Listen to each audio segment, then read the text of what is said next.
Hi everyone, welcome to my channel. Today we will be talking about belly fat, so visceral fat specifically. Visceral fat is the one in your belly area that you cannot pinch between your fingers. The one that you can pinch, that's actually subcutaneous fat. It doesn't put you at risk of any major metabolic problems. However, the one that we worry about is visceral fat, which is on the inside, and it lies in between your bowel, your kidney, your pancreas, your internal organs. And now we know that visceral fat is an endocrine organ because it puts out inflammatory substances into your body, into your blood, that can affect your health. Hi everyone, my name is Dr. Inaka Yembe. I'm a family medicine physician. I work full-time in the emergency room, and I'm also a very huge advocate of women's health, specifically women in perimenopause and postmenopause. As a postmenopausal woman myself who has struggled with my health and with my weight, I have learned so much that I want to share with you what I have learned, what has worked, and what continues to work for my coaching clients, and also share with you some of the insights, things that I see from an emergency room physician perspective. One of the things that we forget is that sometimes you could be at an ideal weight. However, just being bigger in the belly area, having a higher waist circumference, still puts you at risk of major medical illnesses. Now, you can measure or get an estimate of the amount of visceral fat that you have. In fact, in medicine, we know that your waist circumference as a female should be less than 35 inches, and as a male, it should be less than 40 inches. So you can measure that one at home. A second measure that you can use to find out if you have too much visceral fat is by taking your height and your waistline. So if you measure your waist and your height and get a waist to height ratio, it should be less than 0.5. So that means that the waist circumference should be less than half of your height in the same metrics. That means that you are healthy. Why do we worry about visceral fat, really?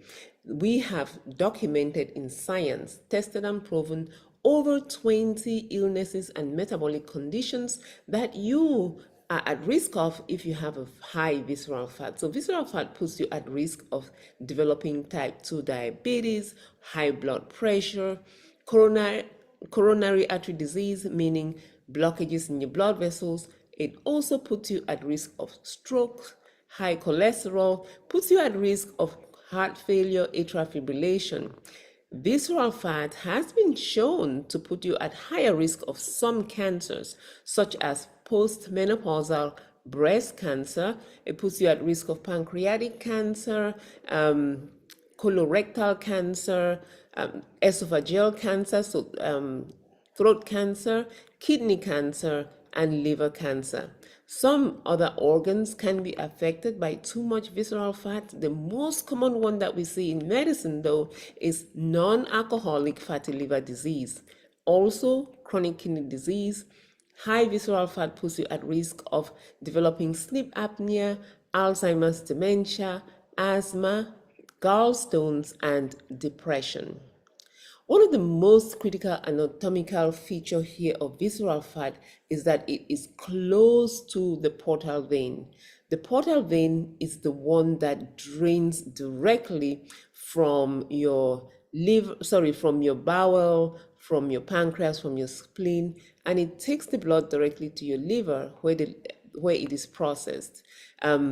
Sometimes the visceral fat just gets too much, and then they cannot get enough blood flow. And when that happens, some of these visceral fat cells, because they have outgrown their oxygen supply, they start to die. And when that happens, your body responds by trying to clean all this up. So there's a lot of macrophages, which are just substances just meant to clear your body of things that it doesn't want. And this actually creates even more inflammation. High visceral fat has been linked with insulin resistance. So for those of us who are in menopause already, we know that our low estrogenic state puts us at risk of being insulin resistant. And if you have visceral fat also, you're even more insulin resistant. And so what happens is when you consume food that is high in carbohydrates or too many carbohydrates over time, your insulin level goes too high. And at a certain point, you're steadily storing fat when you become insulin resistant. So it's really very important for you to focus on getting rid of this belly fat, not really just for aesthetic reasons, but also for improving your metabolic health. And how do we do that? My very first strategy, though, is to improve on my nutrition. And when I talk about improving nutrition, I'm not going to demonize any foods, but my thing is if we work on including more healthy foods into our nutrition, it may help us push to the side some of those that are less healthy or unhealthy. The very first one is that I truly love is avocado. Avocados are healthy or are high in monounsaturated fats. They help also increase your fiber. So avocado is high in fiber, great for you to add to your nutrition. Be careful about avocados because it is a fat. It is higher in calories. So I would say 1 serving per day, that's going to help you. The next one is a fatty fish, salmon, one of my favorites. It's rich in omega-3 fatty acids, and that can help reduce inflammation. Another one is green tea. If you're a green tea person, drink it because it also helps 2 to 3 cups without any added sugar, and that's actually going to help with fat oxidation. The next one is Greek yogurt. Greek yogurt is one of my favorite things. It is high in protein, curbs your satiety, has some probiotics there that can also help you. Blueberries also high in antioxidants that can help with belly fat. Lentils high in soluble fiber. Extra virgin oil, eggs, these are high in protein and actually helps increase your satiety like all proteins do. So eggs are great. Apple cider vinegar is one of those that can help. I always say add it into your salad.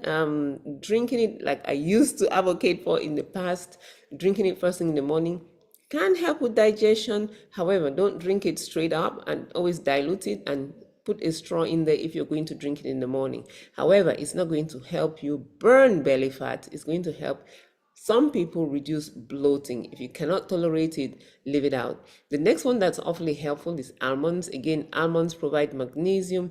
They help lower cortisol level. Eat a small handful of almonds every day. They are high in calories, so you want to be careful. Chia seeds is one of those that's actually great. It expands in your stomach, reduces the amount of food that you can eat at any point. So I like to add it to my overnight oats sometimes, or just make a chia seed pudding that will help you. It's also rich in omega-3 fatty acids. Turmeric is one of those seasonings that's great. It really helps you suppress the growth of visceral fat tissue. Again, it's not going to eliminate it unless you change your lifestyle, but turmeric is one of those that can help also. Dark chocolate is another one. It's got some flavonoids there that can reduce our stress hormones. You want to eat a small square a day, not a whole, not a whole big packet. But dark chocolate is helpful. Quinoa is also another complex carbohydrate that can help, just like all vegetables. But quinoa is one of those that's higher in protein. It can actually help reduce insulin spikes. We do have to change our lifestyle, though. Visceral fat really responds well to nutrition and also to lifestyle change. One of the biggest ones that we really need to change in our lifestyle, especially linked to nutrition, is to increase our protein consumption. So 1 gram of protein per pound of your ideal body weight is the way to go. It's going to help you with satiety. It's going to help you with overeating. If you're somebody who has the cravings all the time, just eat more protein. It would help you. Proteins also help because they help the building blocks for our muscle. So it's going to help preserve your muscle, your bones, and your joints. The next one to attach to eating high protein or healthy protein, at least 1 gram per pound of ideal body weight, is heavy lifting. And when I say heavy, I mean you don't really need to lift something that is heavy just too much and injure yourself. However, you want to lift weights that are heavy enough so you feel it. So if you're going to do 8 reps of any exercise, the last 2 really need to be high. to be hard. That's why you don't want to pick up the 5 pound dumbbells and do bicep curls with 5 pound dumbbells. You may actually not be doing a good resistance exercise. However, we can do resistance exercises without using any weights. You can do them with your body weights, things like squats, push-ups. Those work well. You can actually go to the gym and use some of the equipment that they have there if that's accessible to you. You want to do resistance exercises 2 to 3 times a week, every single week. That's really going to help you. Cardiovascular exercise also helps. Walking is one of the things that I think is really helpful for women. Over 7,000 steps per day actually truly helps. So adding cardiovascular exercises and resistance exercises to your weekly schedule for your healthy lifestyle will really, really help you. Also, another thing to change when you're trying to get rid of visceral fat is your sleep. We want to try to fix our sleep and sleep at least 7 hours per night. Why? Your hunger and your satiety hormones, those are balanced while you're sleeping. So if you're not sleeping enough every day, those hormones are going to be thrown off. You're going to end up with just too many cravings. And again, too many cravings, eating too much, snacking too much is going to boil down and develop and cause you to develop more visceral fat. Very important. This other one here, most of the people going for a healthy lifestyle change avoid alcohol. However, if you're somebody who's healthy and you think you're just going to have, say, half a glass of wine per night, I want you to reconsider that, because alcohol really is one of those things that is has empty calories, makes you sleep. Yes, or some people it makes them rest better. However, it's going to fractionate your sleep because it wears off and you're going to wake up. Alcohol is one of those things also that's metabolized in the liver. Most of us who are overweight and we have belly fat, we already have a little bit of liver damage. Excuse me. So if you're drinking a little bit of alcohol every day, its negative effects are just going to be so magnified. There's nothing wrong with drinking a glass of wine, say once on a weekend or so, but binge drinking and everyday consumption of alcohol could be hurtful for your visceral fat. Another thing when it comes to lifestyle is to manage your stress. When we are stressed or uncontrolled stress or anxiety that's not managed, causes our cortisol level to be high. And cortisol is also one of those fat storage hormones, and it's going to store fat in the belly area. So increase in visceral fat. Another thing that you can do to add to your lifestyle to decrease your visceral fat storage or your belly fat is to walk. I really believe in walking 5 to 10 minutes after every single meal, because that helps, just gives your glucose a landing pad in your muscles so that it totally bypasses your liver and you have less visceral fat that way. Always just learn to walk or to move around, even just cleaning up your kitchen, cleaning up your house, moving around the house for at least 5 to 10 minutes after every single meal is going to help you. Liquid calories, we want to try to avoid that. The biggest one that I hear is homemade juice. Juice as a whole, whether it's homemade or bought in a store, is really high in fructose. That hits our liver with a high punch in fructose, and your liver is just going to package it and store it as more fat. So very important. For some of us, though, in menopause, intermittent fasting can help us, meaning you restrict your eating to a certain window. I personally think if you restrict your eating to 10 to 8 hours, so that means that you are fasting for 14 to 6 hours per day. That's really helpful, because when you're fasting, we are not consuming anything that has calories, no glucose, and so that visceral fat is not being stored during the time that you're fasting. And in fact, you can even burn more calories or more visceral fat that way.